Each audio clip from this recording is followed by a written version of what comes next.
उनकी चिढ़ तो है कि अयोध्या इतनी सुंदर कैसे हो गई। उनकी चिढ़ तो यह है काशी विश्वनाथ धाम इतना सुंदर कैसे हो गया। उनकी चिढ़ तो है मां विंध्यवासिनी का धाम इतना अच्छा कैसे हो गया। और उनकी चिढ़ तो है कि प्रयागराज का वैभव महाकुंभ के नाम पर देश और दुनिया को अपनी ओर कैसे आकर्षित कर दे रहा है। उनकी चिढ़ है नैमिषारण्य के विकास को लेकर, मथुरा वृंदावन को लेकर, सुख तीर्थ को लेकर, और जो हमारे विधायकों के द्वारा हर एक पौराणिक स्थल को और विरासत से जुड़े हुए स्थलों के पुनरुद्धार का कार्य हो रहा है, इसको बाधा बन करके इनको रोकने की उनकी चिढ़ थी। जब कुछ नहीं कर पा रहे हैं तो अब अपने अनुसार फिर वे वही झूठ का सहारा लेकर के कुछ ना कुछ तो बोलेंगे, कुछ ना कुछ तो करेंगे। और इनका यह वक्तव्य यही दिखाता है कि अंगूर खट्टे हैं। जनता जनार्दन इनको सबक सिखा चुकी है।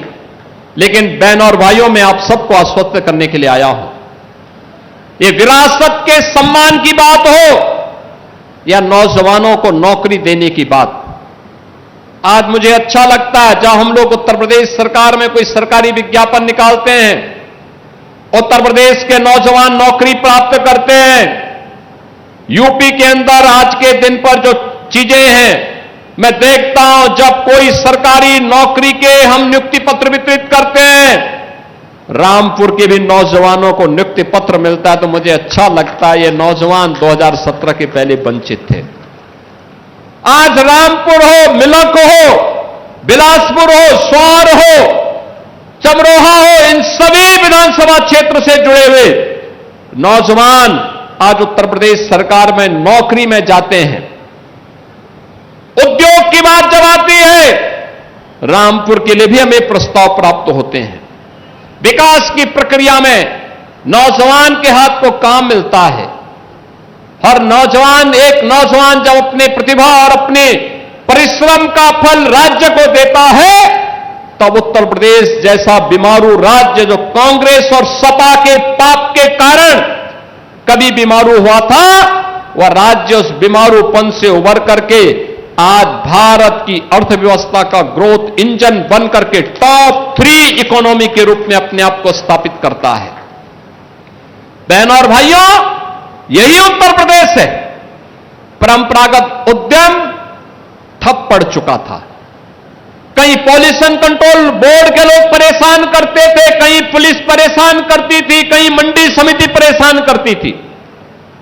2017 के पहले रामपुर का पैच वर्क, रामपुर का जरी वर्क, रामपुर की वायलिन, इन सब के सामने अंधकार जैसा माहौल था।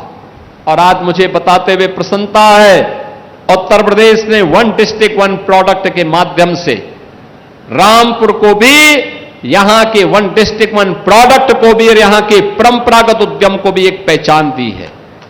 बहनों और भाइयों, आप अंदाजा इसी से लगा सकते हैं, चाकू अगर गलत व्यक्ति के हाथों में पड़ेगा तो उससे डकैती डालेगा। समाजवादी पार्टी रामपुर के चाकू का दुरुपयोग करके जनता की जमीनों पर कब्जा करती थी, जनता को प्रताड़ित करती थी, उन्हें हतोत्साहित करती थी, उनका शोषण करती थी।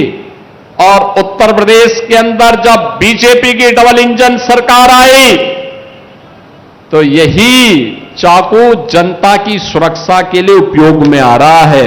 और वही सुरक्षा का माहौल आज विकास का पर्याय बन रहा है। यही तो रामपुर का विकास है।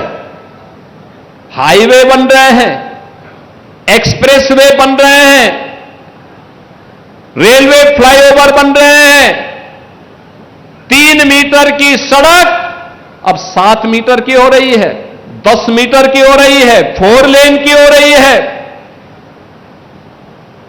जहां पे जो प्रस्ताव आया, उस प्रस्ताव को हमने अपनी सहमति देकर के आगे बढ़ाने का काम किया है, क्योंकि प्रण एक ही है, कि कोई भी वंचित न रहने पाए। विकास की प्रक्रिया में सभी लोगों को एक समान रूप से हम आगे बढ़ाएंगे। अब पिक एंड चूज नहीं होता है,